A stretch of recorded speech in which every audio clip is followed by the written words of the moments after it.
One of the major ideas about managing quality within an organization is the concept of total quality management, or TQM for short.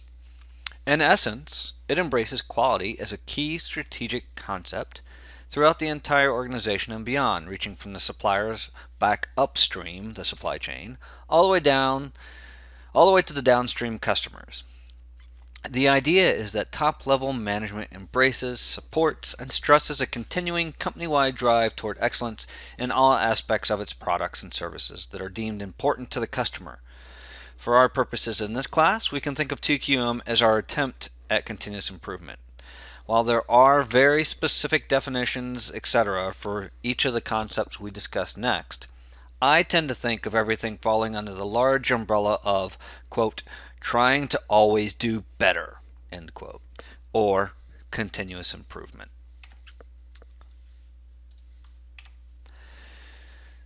So there are 7 different concepts of TQM that we're going to talk about.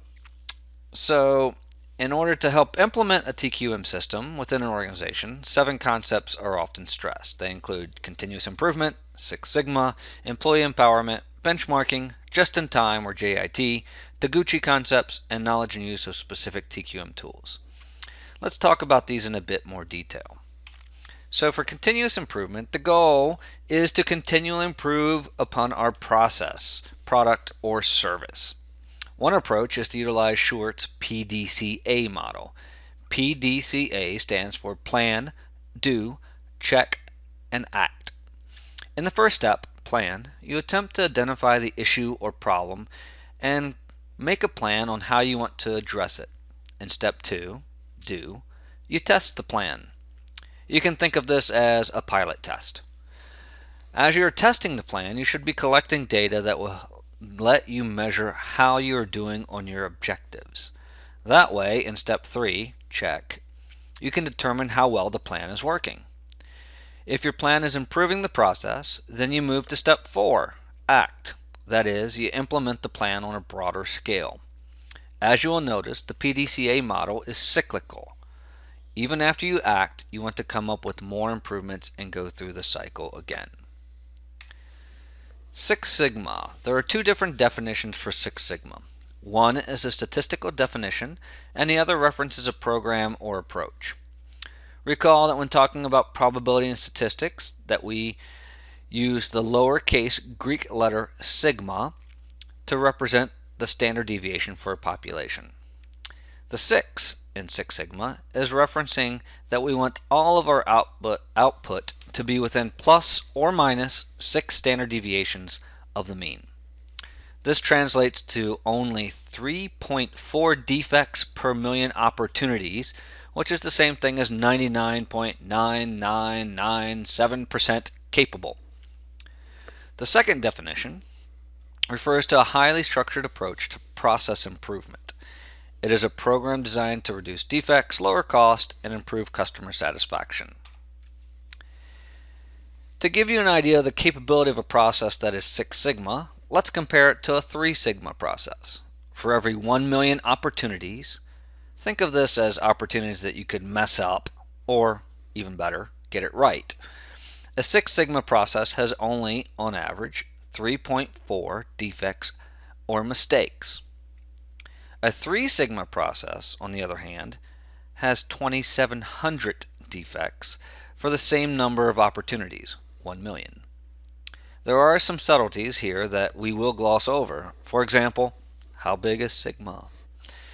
In many situations, we want the standard deviation in our output to be as close to the mean as possible. So a small standard deviation. The other definition of Six Sigma is the highly structured program. It was originally developed by Motorola and then adopted and enhanced by Honeywell and GE. GE is often credited with making it very popular. It can be thought of as a strategy and uses the DMAIC discipline. The DMAIC approach, it's an acronym, has 5 steps. D stands for define the critical outputs and identify the gaps that could benefit from improvement. M stands for measure the work and collect process data. The A stands for analyze the data. The I stands for improve the process. And finally, the C stands for control the new process to make sure the new, better performance is maintained. Just as the PDCA model is cyclical, so is the DMAIC approach. As a good thought exercise, I suggest you attempt to map the PDCA model to the DMAIC approach.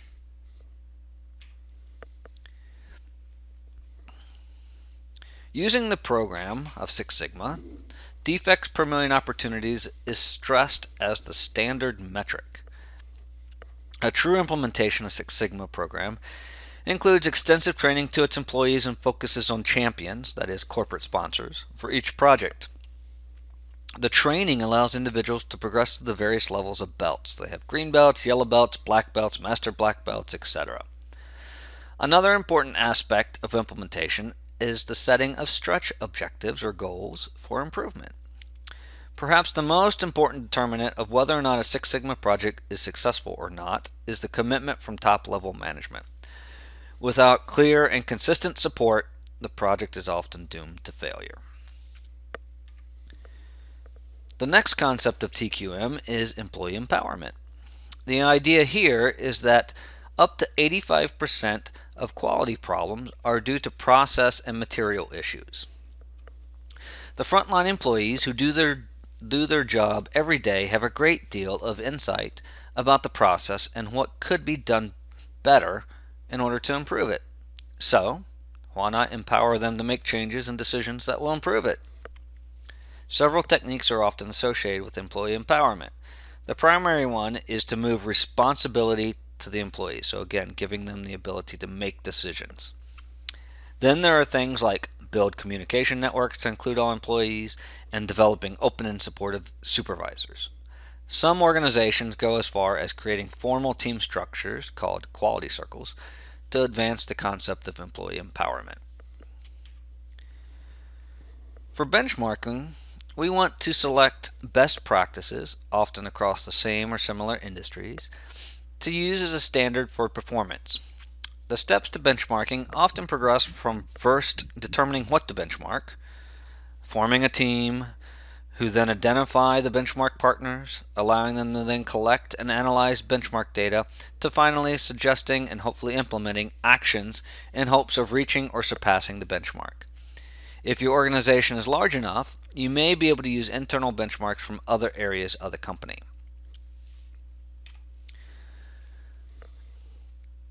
Another concept of TQM is just-in-time, or JIT. Instead of the standard practice of producing products and, quote, pushing them out in hopes that consumers will purchase them, JIT is, quote, a pull system. Only when the system receives a predefined signal will it start to produce. A pull system helps reduce raw material, inventory, and it can help save money. The buildup of inventory can also hide process and material problems. JIT's goal is to encourage improved process and product quality. As a thought exercise, can you come up with examples of a pull or make-to-order system?